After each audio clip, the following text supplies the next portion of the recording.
pristatau jums naują modelį AFU 110. Jis yra tikrai naujas modelis, nes mes iki tol neturėjom, jis nėra atnaujintas, praktiškai visas naujas dizainas. Visas plastika dizainas yra paimtas iš, galbūt jūs esate jau matę Warriorų arba New Tigerių, tai jis yra tik šiek tiek didesnis pats plastikas, bet lygiai taip pat yra visur uždara sistema, vadinkim. Tai reiškia, kad nebus nei purvo tiek daug, ir bus patogu kojom pasidėti, vaikas neįkiš kojas į padangas, šiaip tikrai neblogai padarytas.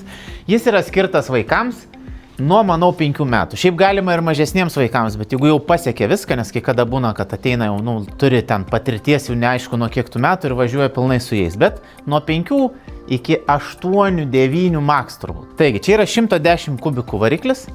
Jisai turi automatinę greičių dėžę, žinot, keturračiuose vadinama vaikiškose automatinė, tai nėra jokių, kad čia automatiškai mėtytų bėgius, bet įmetam vieną bėgį ir važiuojam pirmin.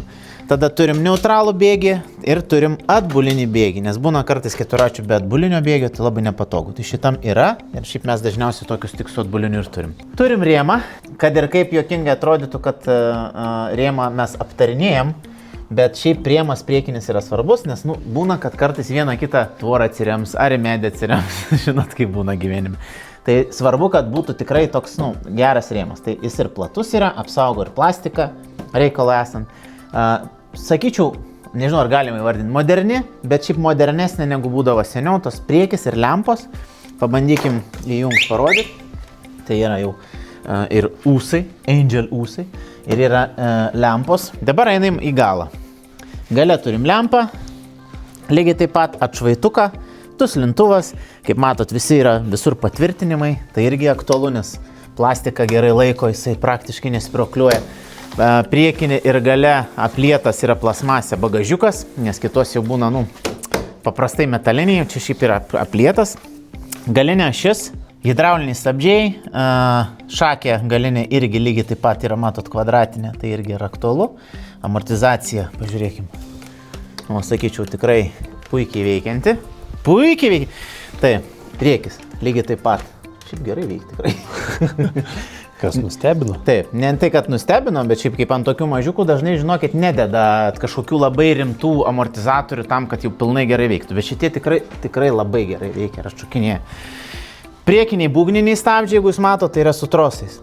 Tai jeigu jau žiūrit, kad būtų abudu hidrauliniai, tai čia to nebus. Bet užtenka ir galinio, nes vaikas tada lengvai gali paspausti, o priekiniai šį būgninį irgi gerai stabdo. Čia yra indikatorius, kur jūs turit matyti, kokią pavarą važiuojat. Palaukit, va. Čia yra forward, čia yra atgal ir rear. Ane? Ir kam to reikia, nes jūs užkurt galite tik su N. Su neutralia pavara ir tik tada galit sukti. Ką standartiškai? Pyksis, starteris, sukais jau. Lempos, išjungėjas masės, yra čia tas, aišku, apsauginis, kur visuose būna, kad jeigu prisisekti. Ir gazo akceleracijos rankena, čia. Čia, jeigu matysit, šiaip yra ir jau pritaikytos šiek tiek labiau vaikam, nes kitur būna tokios didelės. Čia yra pritaikytos stabdžių rankenos tam, kad lengviau vaikai pasiektų. Kas svarbiausia, turbūt šitas modelis taipogi turi ir signalizaciją, o mes, kaip žinom, signalizacija yra ne tam, kad apbaidyti nuo vagių, o tam, kad jūs galėtumėt per atstumą užgesinti ir netgi, kaip žinom, užkurti. Taigi šitokį keturratį rasit pas mus mangius.lt arba Kaune, Vilniuje ir Klaipėdoje mūsų parduotuvėse.